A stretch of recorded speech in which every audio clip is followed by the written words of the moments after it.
Gates open, they're off, and racing, final countdown as expected, throws for your lead, running by the rail, Chase Charlie, in between runners, Leica in Manila, then comes singing victory, ever charming, Intramuros running on the outside, winning hand by the rail, then followed by Sugar Daddy, running second last, is Pilio as they race towards the last 600.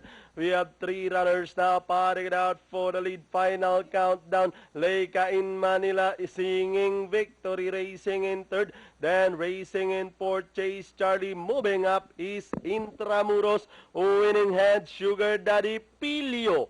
As they turn for home, we have two runners parting it out for the lead. Leica in Manila, Chase Charlie moving up in between runners. Winning hand by the rail, Banay sa the outside, Pilio. And down the stretch they come. Leica in Manila, now the leader, followed by entry number 14, Intramuros. Leica in Manila, one up along.